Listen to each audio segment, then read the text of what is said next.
On this episode of Skeptiko, Alex talks with religious scholar and author Dr. Gregory Shushan.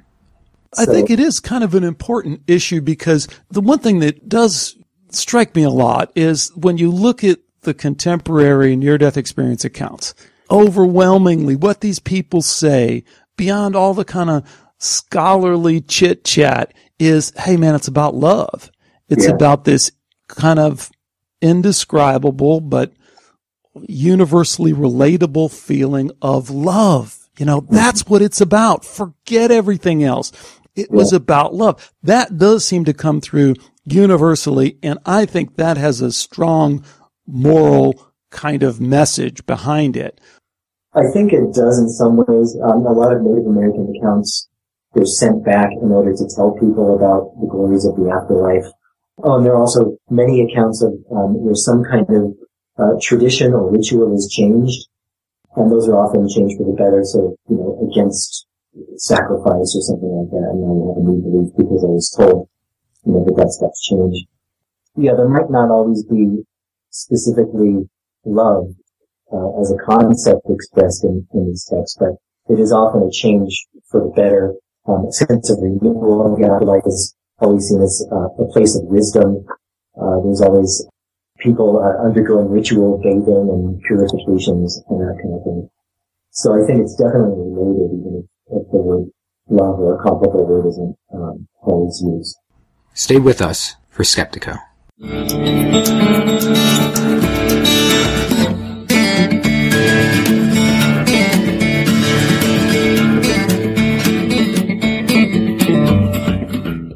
Today we welcome Dr. Gregory Shushan to Skeptiko. Dr. Shushan is a research fellow at Oxford's Ian Ramsay Center for Science and Religion and the author of the acclaimed Conceptions of the Afterlife in Early Civilizations.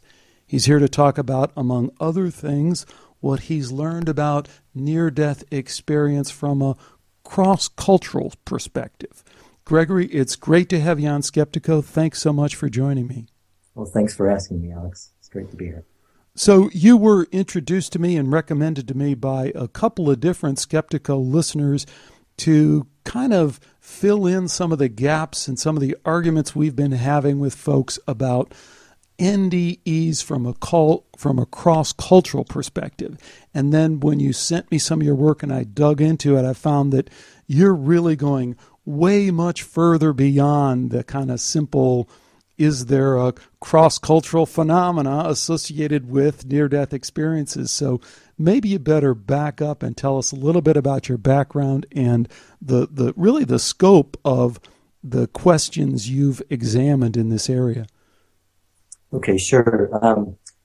Well, I started out in Eastern Mediterranean archaeology and Egyptology, and getting into this kind of research, NDEs cross-culturally, was really just kind of I stumbled on it.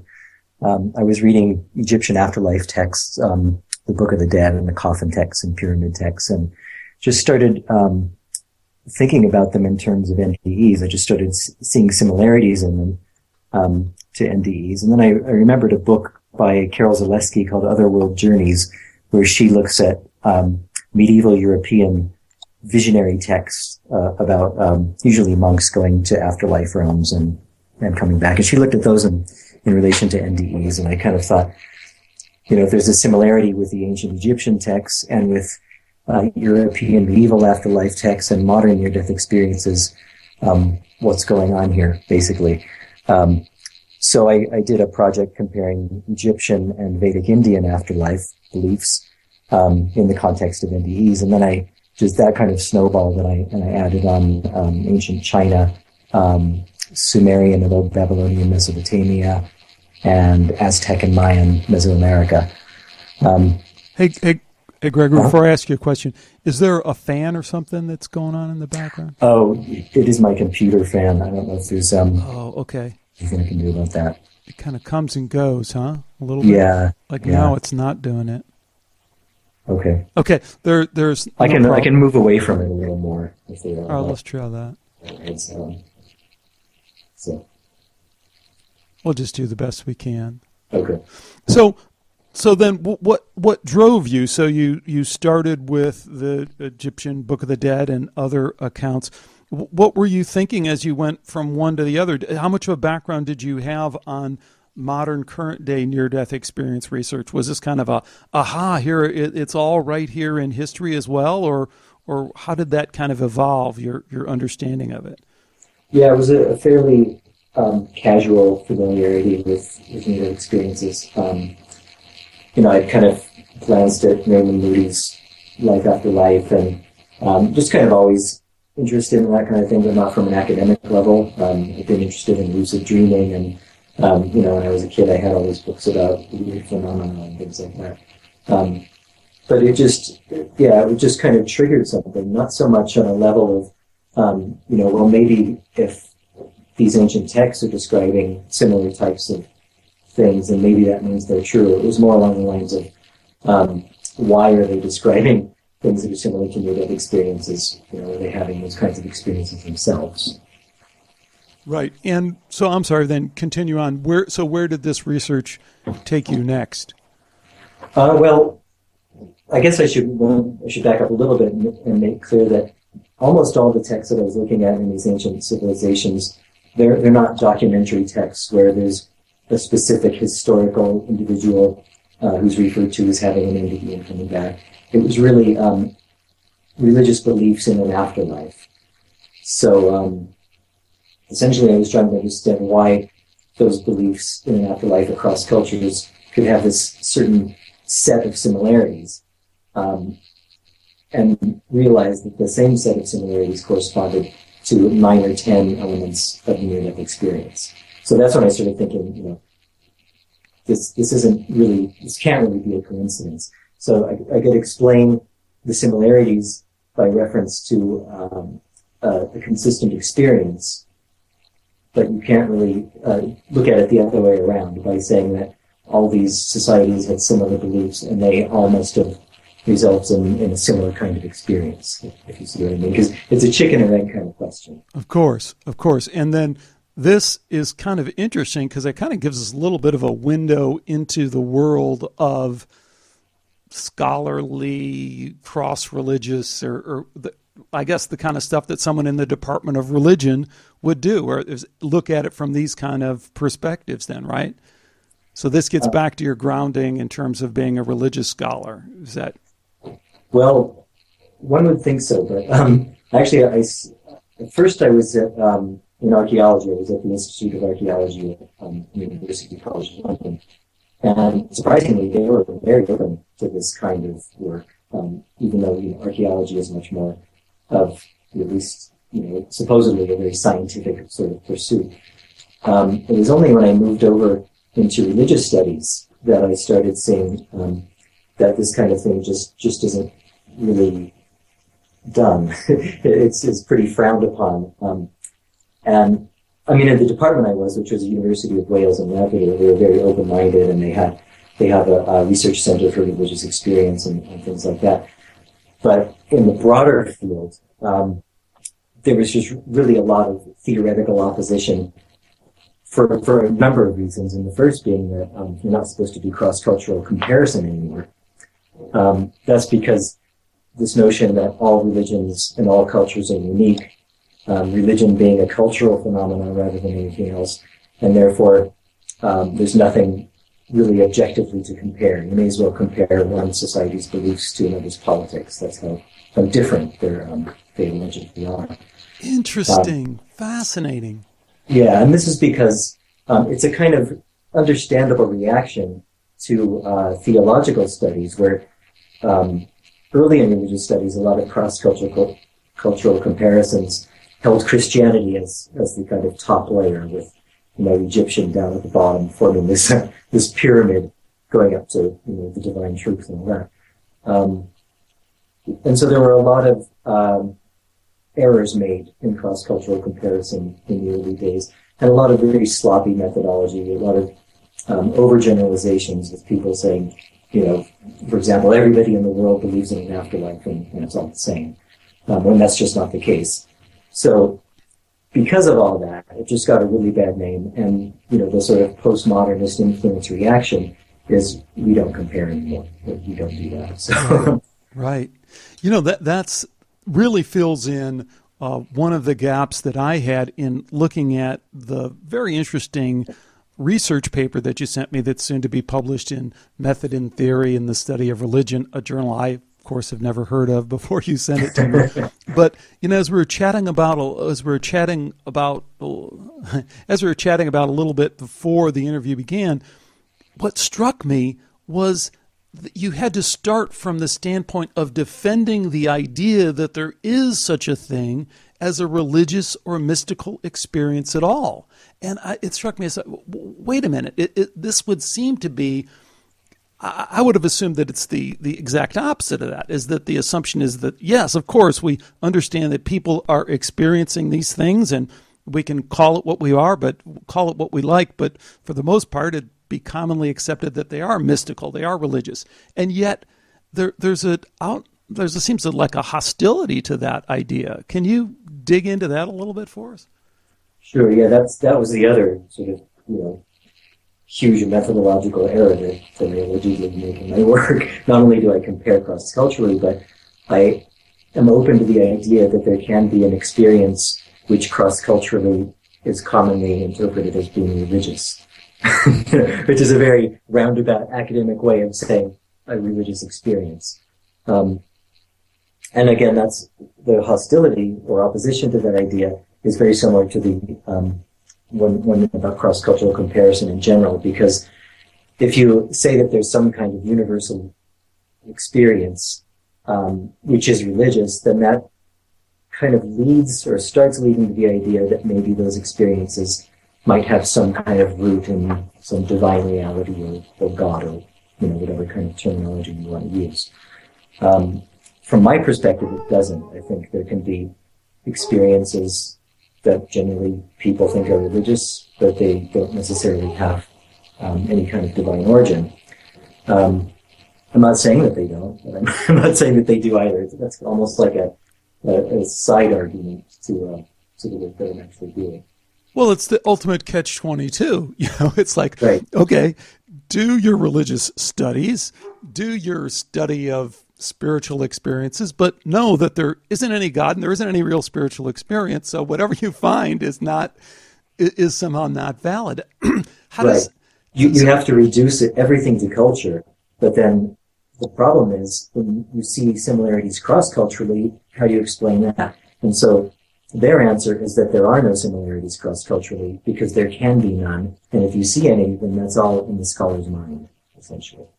So how might current near-death experience science and the understanding we're gaining help get us out of this mess? Because I think that's where you're coming from to a certain extent. You're kind of pointing back to the current science and say, hey, wait a minute, there's some real stuff here in the science-y way we can point to and say, this stuff is real. Now let's figure out how it fits back into our historical accounts. Is that kind of what you're doing?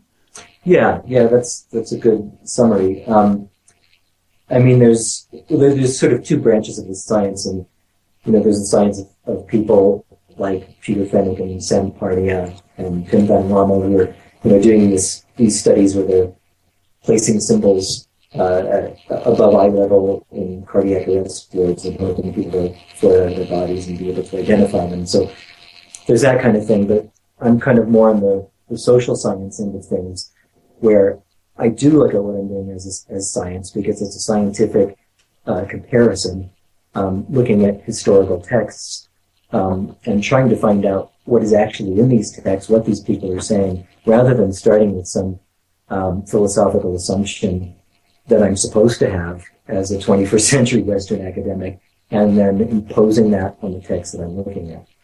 So that's another unpopular thing, the whole idea that there can be any kind of objectivity to these kinds of texts is not really a very popular thing.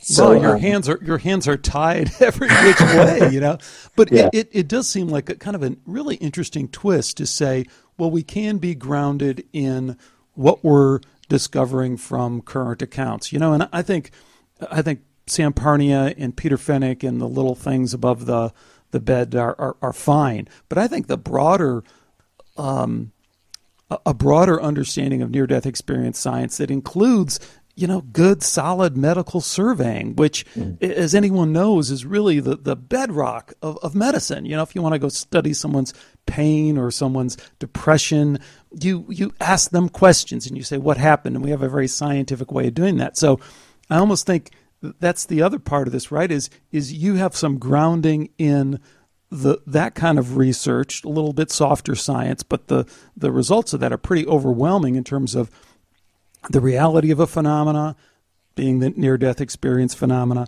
the characteristics of a phenomena. We have the Grayson scale, which is now the near-death experience scale, that we can measure the depth of the phenomena. And I imagine that's just like great fuel for your work to go back and say, gee, how does this match up with these ancient texts? And it sounds like you're finding that in a lot of ways they do.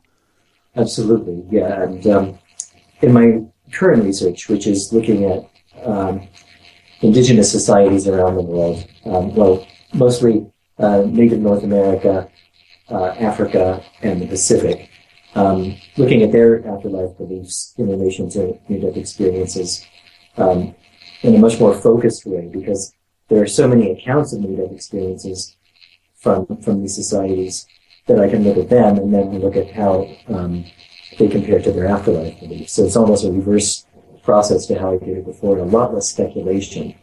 And the interesting thing that I'm finding here is that there are these very broad sort of regional similarities in these three different parts of the world. So with American Indians, and everyone, by the way, I should go back and say that because most of the world's indigenous populations are now converted to some non-indigenous religion, I've kind of limited what I'm looking at to early ethnographies and early explorer and missionary reports. Excellent, yeah. To try to limit, influence from any other culture. So what I found so far is that with American Indians, it's really just a model of this idea that people have near-death experiences and similar kinds of extraordinary experiences and base their beliefs on them. They're just, I think I found about 75 Native American NDEs, which haven't been really noticed before in near-death studies. They're all out there in the literature, but nobody's really recognized them as such.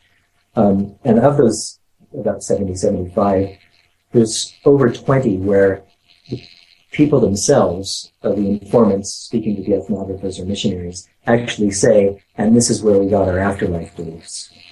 We believe what we do because this person so-and-so died, came back to life, and told us what it's like on the other side. Great. So, that's a big argument against a lot of what's going on with the postmodernist-influenced academic world. And it would be great if that were the end of the story, if I could say, and that's just the way it is everywhere in the world, and I could make this big universalist claim. But that's not the case. So what I found is in Africa, it's a completely different situation. There, instead of in North America, shamanism is very much related to these soul journeys, spirit journeys to the other world, either to get some kind of information from the spirits or gods, or to go there and rescue the soul of somebody who's sick or dying and bring it back and make sure it goes back into the body and they come back to life. But in Africa, shamanism is more of it's more related to possession and to sorcery, especially avoiding or neutralizing sorcery from an enemy shaman. And what's interesting about that is there are also far, far fewer reports of near-death experiences that I found in Africa. And that's probably looking at even more sources, because I got so fascinated with the idea of how different it was that I just kept plowing through one 19th century or earlier account of African religion after another. And I found maybe 7 or 8 near-death experiences. And most of these were presented in this kind of aberration context, like it's something that shouldn't happen. So there are a couple of cases where somebody comes back from the dead and starts talking about their experience, and they're stoned to death because the assumption by their people is that they're possessed and something evil is going on and has to be stopped. Mm-hmm. There's another case of a woman who was a human sacrifice, and she didn't quite die. She came back and said that she went to the other world and was sent back because she was naked, and they should kill her again after clothing her properly so she could be presented to the god. And so they did. They killed her again. So, and there's also another case of a couple of cases where a near-death experience is related to the foundation of a new religious movement. And in Native America, there's a lot of ghost dance kinds of religions where it's a revitalization where their religions are about to be destroyed by Christian missionaries and political and cultural events going on with the white people coming and taking them around and destroying their civilization. So quite a few examples of these ghost dance religions sprung up where a shaman or some kind of religious figure would have a near-death experience and come back and relate it, and there would be this religious movement developed around it. And people would try to replicate the experience that the shaman had, either through long hours of dancing or repetitive drumming or whatever. And that's, again, very, very different situation in Africa. There are a couple of cases in Africa where there were near-death experiences, but when the person came back, they claimed to be possessed, say, by Saint Anthony, for example. And that was the important thing, not the fact that they died, had these experiences, and came back. So in a nutshell, basically, possession is much more of a culturally accepted thing in Africa, whereas near-death experiences were viewed with a lot of suspicion.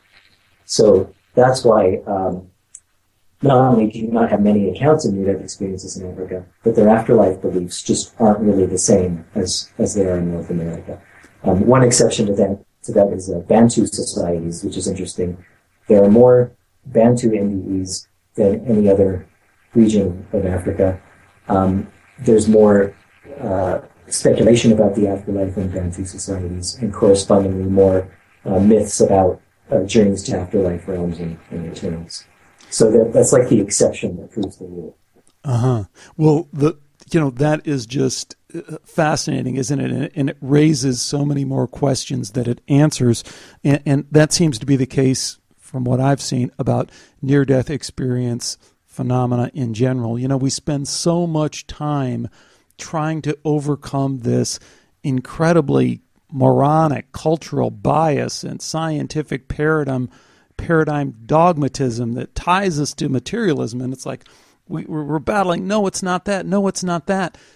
We can never get to the point of really asking the more interesting questions like you're answering, which is, what the heck is it? Okay, isn't that really where the research should begin? Because I think even in the contemporary near-death experience accounts, it's always struck me that if you go and look at like the NDERF, Near-Death Experience Research Foundation database of near-death experiences that Dr. Jeffrey Long has compiled, and you go in there and you dig into it, first you dig into it as evidence that there is such a phenomena, that this is a medical mystery that can't be easily explained by this mind equals brain silliness.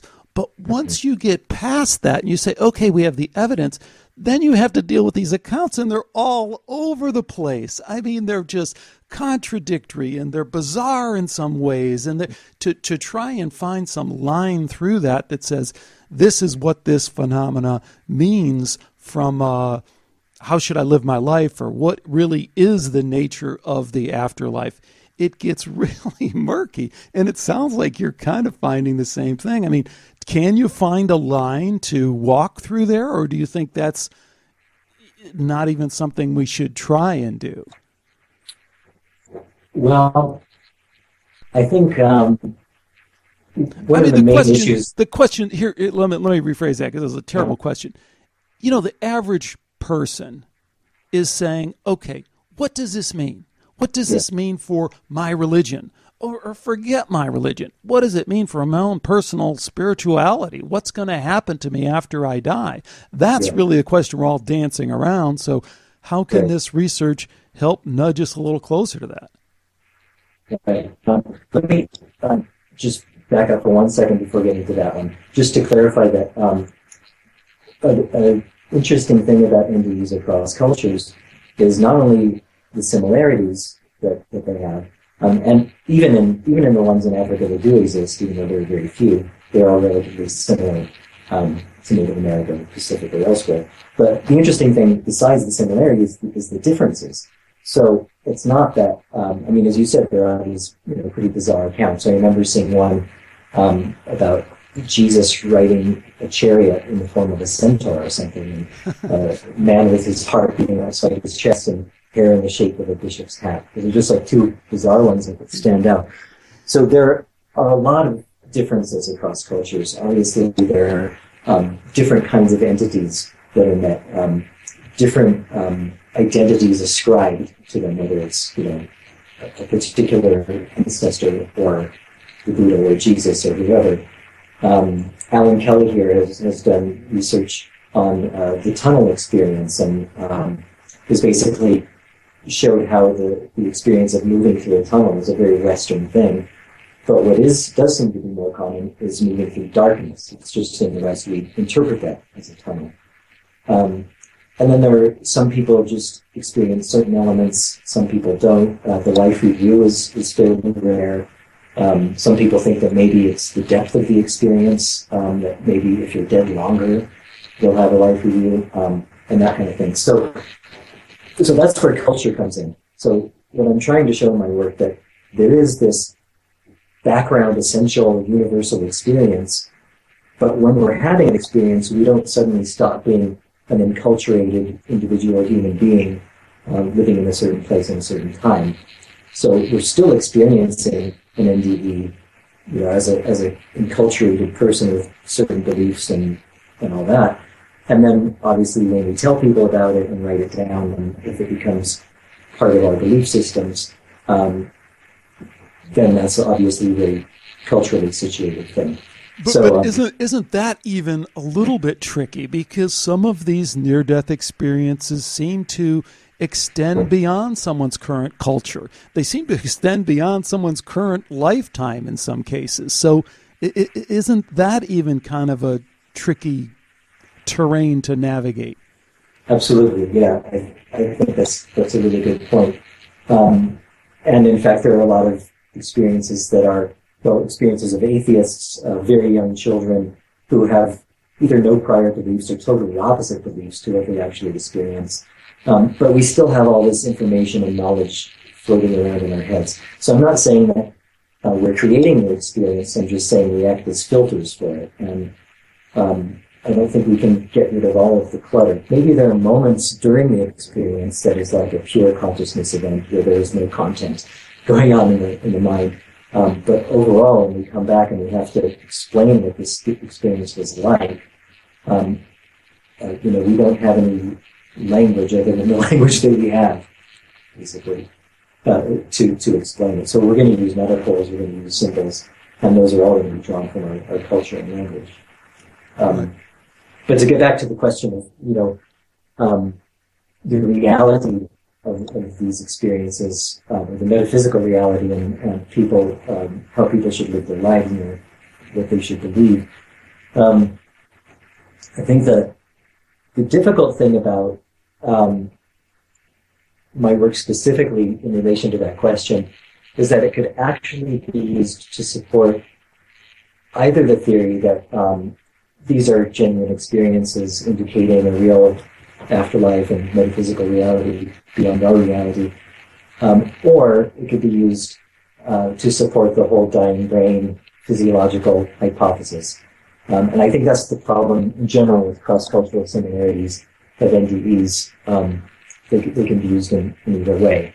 See, where I thought you were going to go with that, the second part is that, because I'm not sure I can quite get there from your research in terms of the dying brain. I mean, there's a physiology associated with the dying brain that just doesn't match up with these experiences. And of course, we don't know the exact circumstances of the medical trauma this person was going through in the 1700s or whenever some of these accounts were.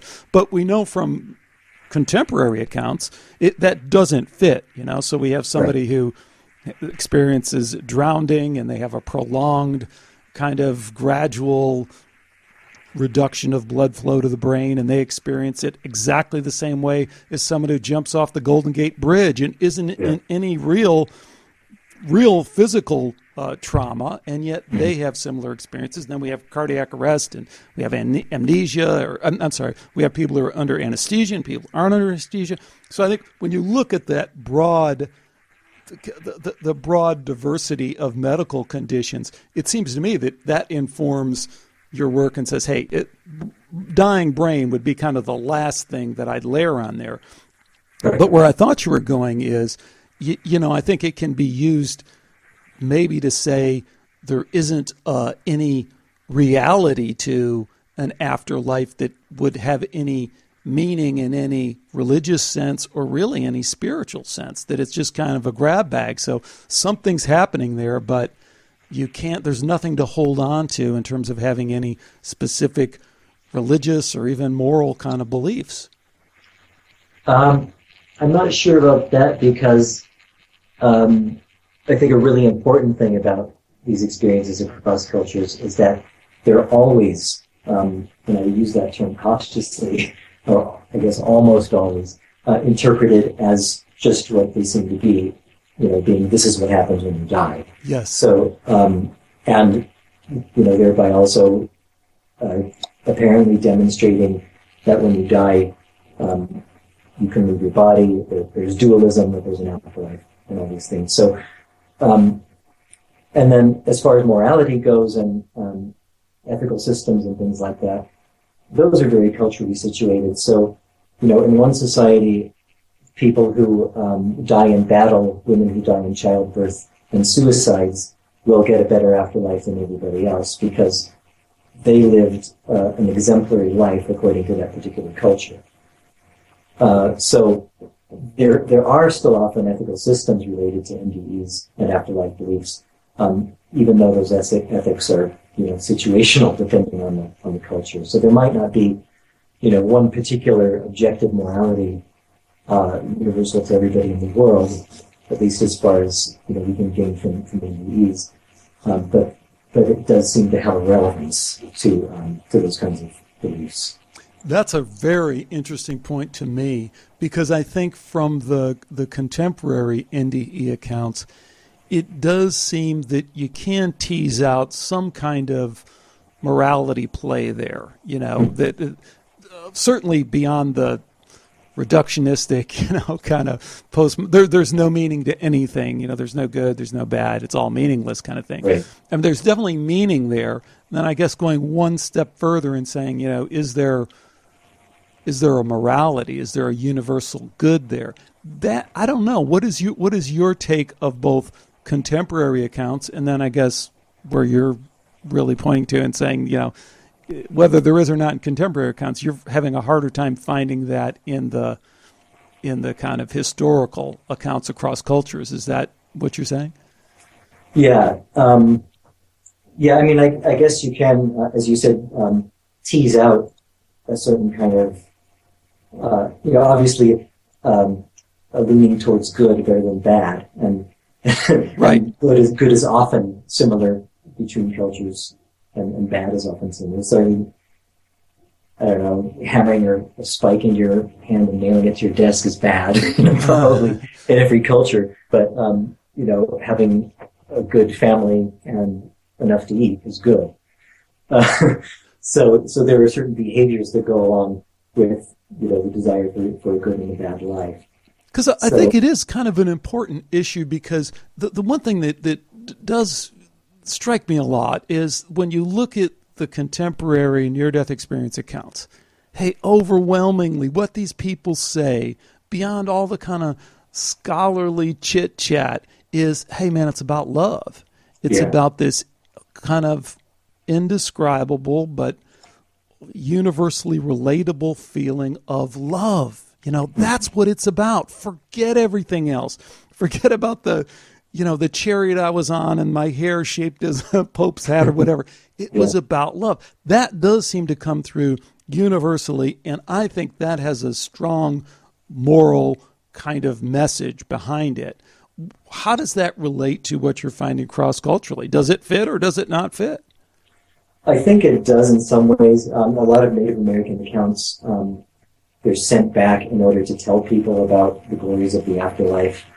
There might not be always and there are also many accounts of where some kind of tradition or ritual is changed, and those are often changed for the better. So, against sacrifice or something like that, and now we have a new belief because I was told, that that's got to change by this entity I met in the real world.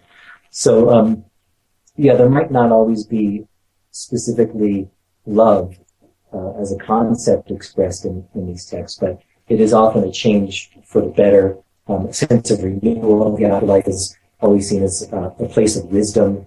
There's always people undergoing ritual bathing and purifications and that kind of thing. So I think it's definitely related, even if the word love or a comparable word isn't always used. Mm-hmm.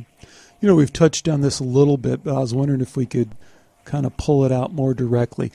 What do you think are some specific implications for your research as it relates to contemporary near-death experience researchers? What can you tell them? What has your research, how can your research inform their research and future directions that we might want to take near-death experience science? Yeah, that's a very touchy question. As somebody who has done all my MD research within a mainstream academic context, I've really limited the questions I've looked at to the relationship between beliefs and near-death experiences, beliefs in an afterlife and near-death experiences, which precludes, all the stuff that you talked about at the beginning, philosophical ideas of whether an experience even exists that can be cross-cultural and all that. And that's, all that is kind of left on the wayside, the question of whether or not these experiences are real. And I will say that when somebody starts discussing this question with me from a perspective of total absolute belief, I will usually raise some issues that might challenge, the whole metaphysical reality of NDE. But if somebody comes to be really, really skeptical and saying there's no way these can be metaphysical, they're all in the mind, they're all in the dying brain, then I will argue even more vociferously that, you just can't say that. So I will say that, as you indicated, all these theories about dying brains, things like anoxia, hypercarbia, or REM intrusion, or the awakening brain, or any of these things, not a single one of them actually works. None of them really addresses NDEs in all of their similarities and all of their differences across cultures. So these the differences really challenge the physiological theories. So I think that's where one of the ways in which my research can contribute to the sort of current debate and the question of whether these are real or not, because scientists need to, or theoretical scientists, whatever they call themselves, really need to address why there would be differences across cultures if this is a purely physiological experience, the phenomenon of the dying brain. Yeah, that's kind of an interesting point. Do you have any hunches? I got to push this a little bit further. do you have any hunches that would kind of direct people in terms of what cultural markers to look for or to not look for, or anything along those lines? Because, let's say I'm a near-death experience researcher. Let's say I'm Jeff Long and I'm doing this survey. It's a nice survey. It's got 150 questions and it's got all the right controls built in there to cross-check and verify and all that stuff. What questions do I want to ask people about their cultural beliefs, the lack of cultural beliefs, religious beliefs? What are you finding that are some of the kind of markers that jump out at you? Or maybe you don't really see anything from your research? I would say those are very good questions. I think the person's prior knowledge of near-death experience is important. Their previous beliefs. I think there's an interesting distinction to make between people who believe in an afterlife but are still atheists and people who believe in God and an afterlife. I think there can be, people who do believe in the possibility of an afterlife who don't believe in God. So I think all those are good questions to ask, but I also think the more general the questions, the better. And I think out-of-body experience is one of the most interesting indicators. There was a study done in the 70s by Dean Shields about out-of-body experiences across cultures, and we found something like 90% of the 60-something surveys that he mentioned all had believed in out-of-body experiences. So I think asking general questions and then giving the respondents plenty of scope to elaborate on that might help tease out what is more objectively broadly similar and what is more specific to the individual and their culture. Mm-hmm. So, Dr. Shushan, where do you go from here? Where is this research taking you, and what's coming up for you in the near future? Well, I need to finish writing up the current book, the one on indigenous religions, near-death experiences in the afterlife. And that's most likely going to be another academic book like the first one. And then after that, what I'd really like to do is write a more accessible book for interested people and not just academics, combining all of my research and sort of research summary, and publish something like that, because I think a lot of people are interested in the idea of that. I mean, it's a pretty huge claim to say that people's religious beliefs in an afterlife stem from near-death experiences. And I think if it weren't for the bigger ultimate question of whether near-death experiences are evidence for an afterlife, that would be a pretty, I think it would, draw a lot of attention. It's a pretty major claim. So I'm hoping to be able to make a case for that on a little wider level and not such a narrow academic kind of field. Mm-hmm. One point we didn't quite get into, but we kind of touched on in the email exchange we had is, I definitely see where you're going there, but don't you have to broaden it a little bit with, people are having all sorts of different spiritually transformative experiences that, I don't know, I don't have any kind of fact-based way to back this up, or any kind of archaeological or anthropological work, but that seems to be the commonly accepted belief that, people have all sorts of shamanic experiences, hallucinogenic experiences, spontaneous prayer experiences, as well as near-death experiences. And all those experiences are informing the culture and in particular the religious beliefs. Isn't it broader than just near-death experiences, or you're not specifically saying that? No, I am. In fact, I've run across plenty of accounts of deathbed visions, precognition, and various kinds of so-called psychic phenomena. And even going back to the 19th century, Andrew Lang, who wrote the fairy books as well. Right. Mm-hmm. He wrote about this very thing, that a lot of traditional societies have their beliefs specifically from psychical experiences. And David Hufford he's the person who sort of discovered sleep paralysis as a cross-cultural phenomenon in the 80s. And it's a very similar kind of thing, that people experience a broadly similar phenomenon where you feel like you're being held down, you're in this kind of half-awake, half-dreaming state, you can't move, and there's some malevolent presence in the room. And he found accounts of this all over the world, but he also identified it as a physiological thing that actually is identifiable. It goes on in the brain. So but that's something that's much more easily explained than something like an out-of-body experience or a precognitive experience where you actually get this veridical information. Right. So, but see, that's the point that's so interesting to me. It is easily explained, just like the psychedelic experience is easily explained. It's some kind of biochemical reaction in the brain, until you come along and say, well, wait a minute. No, there is this near-death experience. There is this genuine mystical experience. And then it causes us to re-examine the whole lot, because that's what's always fascinating to me about the atheistic kind of materialistic perspective on psychedelics, right? They're like, oh, man, that explains everything. The Indians were walking around behind the cows. They ate the mushrooms. They tripped out. They wrote it down. That's how they got the religion. And it's like, wow, that's great, except it doesn't explain this whole other experience over here that totally blows that out of the water. And then you have an and both kind of thing that no one's really tried to, I think, tackle, because, what is the relationship between the psychedelic experience and the near-death experience on a spiritual level, on the level that you're talking about?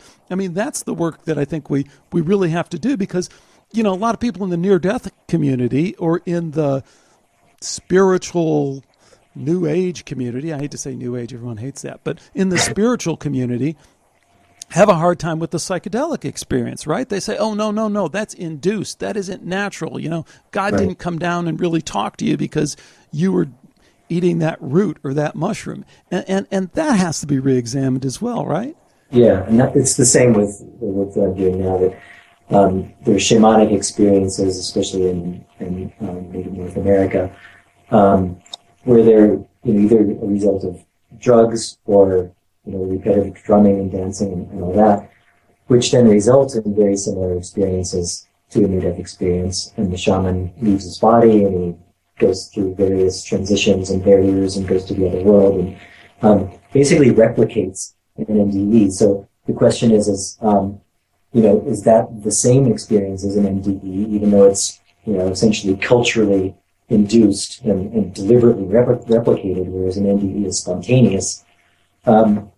And I guess the question is, who knows? But I do tend to give some kind of priority over the NDE just as a researcher, because of the fact that it's at least begins as a non-cultural event and then becomes a enculturated experience. Gosh, that's great point. There's just so many research projects here that no one will ever get to, because they're still hung up on the idea of whether or not there is even such a thing as an experience, or whether you can't experience anything because you're just a biological robot. So I really appreciate the work that you do and what you're up against. So it is really fascinating stuff, and we'll definitely want to follow where you go with this, and hopefully you will get a book out there that's suitable for the rest of us, the general population. Great, thanks. Yeah, I'd like to too. That's definitely next on the list. So our guest today has been Dr. Gregory Shushan from Oxford University. Fascinating stuff on cross-cultural look at near-death experience. Gregory, thanks again so much for joining me. Thank you, Alex.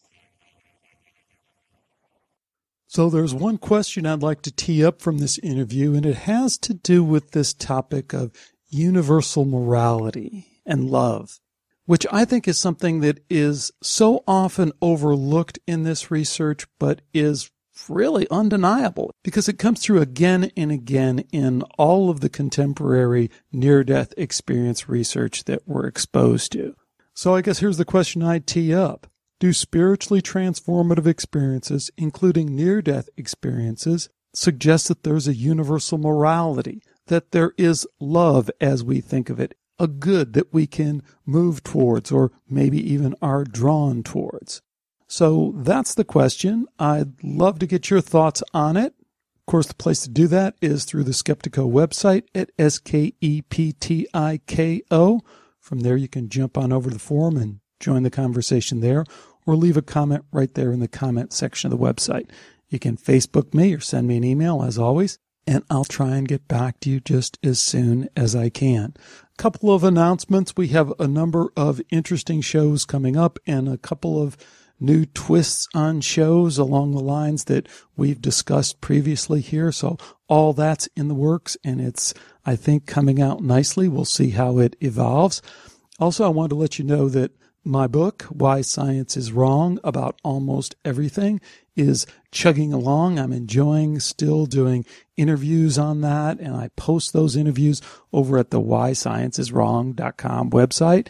And I also have a forum section at the Skeptiko Forum where we can chat about that if you like. There's been a couple of reviews of the book that have come out recently, and some of them are kind of challenging in some way, which I think is great. I love to have that dialogue, so I invite you to go over there and check that out if you are so inclined. Well, that's going to do it for this episode of Skeptiko. As always, I do appreciate you listening. I appreciate you telling your friends, blogging about us, commenting about us, liking us where that is appropriate, all that good stuff. So until next time, do take care, and bye for now.